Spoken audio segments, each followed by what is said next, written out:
A verdade sobre os anjos. Capítulo 9. Os anjos desde os sinais até a tomada de Jericó. Os anjos nas peregrinações de Israel pelo deserto. Cristo foi o anjo apontado por Deus para ir adiante de Moisés no deserto, conduzindo os israelitas em suas viagens rumo à terra de Canaã. Durante todo o caminho, sob o comando de Deus, os israelitas encontraram água para saciar a sede, pão para satisfazer a fome e paz e segurança sobre a sombra de uma nuvem durante o dia e da coluna de fogo à noite. Anjos ministravam em seu favor enquanto escalavam as rochas, alturas ou avançadas pelos agrestes trilhos de deserto. Deus manifestou seu grande cuidado e amor por seu povo ao lhe enviar pão do céu. Todos comeram o pão dos anjos, ou seja, o pão provindo pelos anjos. Israel nos sinais. E agora diante deles, com solene majestade, o monte Sinais erguia sua fronte maciça. A coluna de nuvem repousou em seu topo e o povo embaixo espalhou suas tendas pela planície. Ali seria sua morada durante quase um ano. À noite, a coluna de fogo assegurava-lhe a proteção divina. E enquanto estavam entregues ao sono, o pão do céu caía suavemente sobre o acampamento. Logo depois de os israelitas acamparem junto aos sinais, Moisés foi chamado à montanha para se encontrar com Deus. Ele subiu sozinho o íngreme e acidentado caminho e aproximou-se da nuvem que assinalava o lugar da presença de Jeová. Israel entraria agora em uma relação bastante próxima e especial com o Altíssimo. Da intensa escuridão que o envolvia sobre o monte e rodeando de um acompanhamento de anjos, o Senhor revelou sua lei. A partir de então deveriam ser tomadas providências para o completo estabelecimento da nação, escolhida sob a direção de Jeová como seu rei. Farão para mim um santuário. Durante sua permanência no monte, Moisés recebeu instruções para a instrução de um santuário, no qual a presença divina se manifestaria de modo especial. Farão para mim um santuário, para que eu possa habitar no meio deles. Foi a ordem de Deus.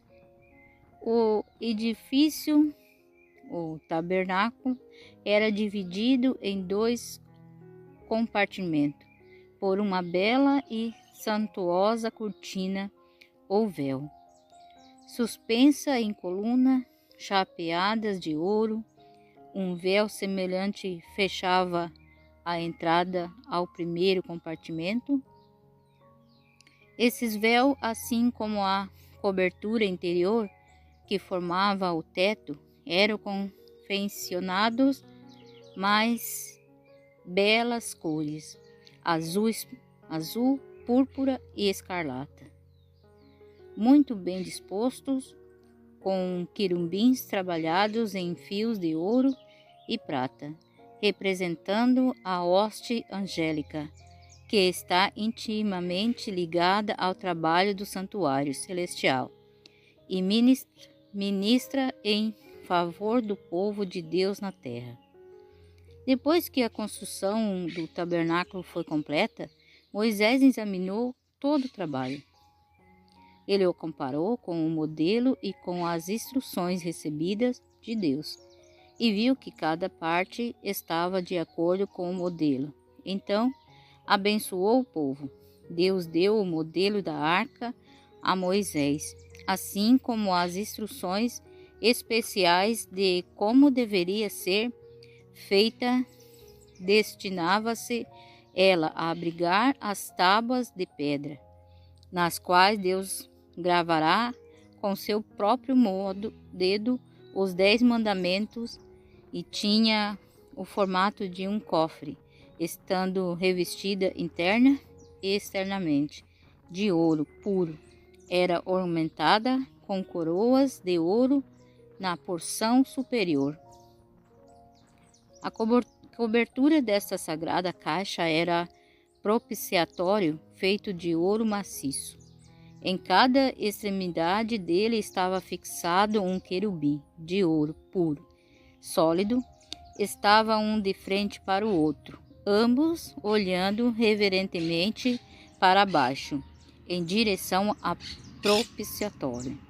Isso representava todos os anjos celestiais, olhando com interesse e reverência para a lei de Deus, depositada na arca do santuário celestial.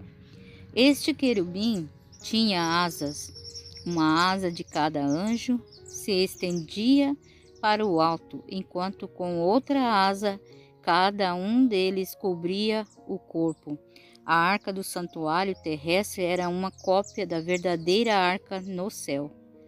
Ali, ao lado da arca, permanecem anjos vivos, e em cada uma de suas extremidades, esses anjos cobrem com uma das asas estendida para o alto o propiciatório, enquanto a outra asa é dobrada sobre seu corpo, em sinal de reverência e humildade. Acima do propiciatório estava a manifestação da presença divina, e no espaço entre os querubins, Deus tornava conhecida sua vontade. Por vezes eram comunicadas ao sumo sacerdote mensagens divinas por meio de uma voz vinda da nuvem. Quando o Senhor não respondia por uma voz, ele permitia que os sagrados raios da luz e glória repousassem sobre o querubim à direita da arca, significando aprovação ou aceitação. Se as solicitações não fossem atendidas, uma nuvem repousava sobre o querubim da esquerda. Por meio de Cristo, deveria ser cumprido o propósito de que era símbolo o tabernáculo, aquela construção gloriosa com suas paredes de ouro brilhante, refletindo em matizes do arco-íris as cortinas bordadas de querubins. O aroma do incenso sempre a queimar invadir tudo. Os sacerdotes vestidos de branco, imaculados. O profundo mistério do compartimento interior e acima do propiciatório era as imagens de anjos prostrados em adoração. A glória do Santíssimo. Em tudo, Deus desejava que seu povo aprendesse seu propósito para com o Senhor ser humano. O mesmo propósito apresentado pelo apóstolo Paulo, muito mais tarde, inspirando pelo Espírito Santo. Vocês não sabem que são santuário de Deus, ou que o Espírito de Deus habita em vós? Ali bem junto ao Sinai, Satanás começou a executar seus planos para subverter a lei de Deus, levando avante a mesma obra que iniciara no céu. Durante os 40 dias em que Moisés permaneceu No monte com Deus, Satanás esteve ocupado provocando dúvida, apostasia e rebelião, enquanto Deus escrevia sua lei a fim de confiá-lo ao povo, com o qual havia feito uma aliança. Os israelitas negavam sua fidelidade para com Jeová e pediam deuses de ouro. O universo inteiro foi testemunha das cenas de sinais, dos efeitos das duas administrações, viu-se o contraste entre o governo de Deus e o de Satanás. De novo, os habitantes de outros mundos, onde o pecado não entrou, viram os resultados da apostasia de Satanás e o tipo de governo que ele teria estabelecido no céu caso lhe houvesse sido permitido exercer domínio. Podemos maravilhar-nos de que a suprema glória, segundo Pedro 1,17, refletida da onipotência, brilhou na face de Moisés com tal esplendor que as pessoas não podiam contemplá-lo. O aspecto de Deus estava sobre ele, fazendo parecer com um dos anjos resplandecente do trono. Em todas as suas jornadas, ao se queixarem os israelitas das dificuldades pelo caminho e reclamarem de seus líderes, Moisés dizia a eles: as murmurações de vocês são contra Deus. Não fui eu que os libertei? Foi ele? No entanto, suas precipitadas palavras diante da rocha, teremos de fazer com que saia água, Números capítulo 20, verso 10, em que vale praticamente admirar a acusação do povo. Ao impedir que Moisés entrasse na terra prometida, o Senhor queria remover para sempre essa expressão da mente dos israelitas. Ali estava a prova definitiva de que seu líder não era Moisés, mas o poderoso anjo de quem o Senhor disse: eis que eu envio um anjo adiante de vocês, para que os guarde pelo caminho e os leve ao lugar que tenho preparado. Deem atenção a ele e ouçam o que ele diz, pois nele está o meu nome. Êxodo capítulo 23, verso 20 e 21. A morte e ressurreição de Moisés. Moisés afastou-se da congregação em silêncio. Começou a subir sozinho a encosta da montanha. Naquela solitária elevação, colocou-se em pé e, com visão clara, olhou para o cenário que se estendia diante dele. Não era da vontade de Deus que alguém subisse com Moisés ao topo da pisca. Ali está ele, na presença de Deus e de anjo celestial.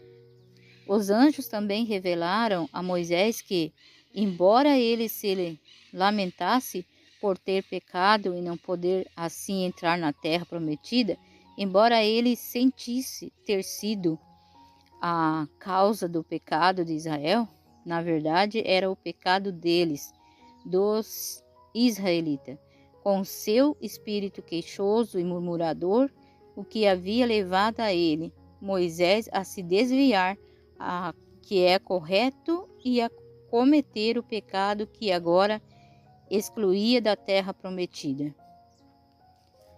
Os anjos lhe disseram que não era ele quem mais sofrera com o ocorrido, pois não sentia em seu coração as maiores profundezas do pecado do povo. Cristo, sim, o seu líder invisível, era aquele contra quem os israelitas haviam pecado. Os mensageiros celestiais também se referiram às ofertas sacrificais que tipificavam a crucificação de Cristo, abrindo diante da mente de Moisés os eventos que ocorriam no futuro. Que cena deve ter se desenrolado no cume da pisca quando a visão da crucificação foi apresentada a Moisés. As vistas panorâmicas que passaram diante dele lhe permitiram apreciar o sofrimento do anjo que havia conduzido o israelita através do deserto, guiando-os em suas peregrinações do Egito e Canaã. Quando contemplou a ascensão do Salvador e pôde ver que ele próprio era um daqueles que abriram ao Senhor as portais eternos, que modificação ocorreu na expressão de seu rosto. Ele observou a purificação da terra pelo fogo e a limpeza de todo vestígio de pecado.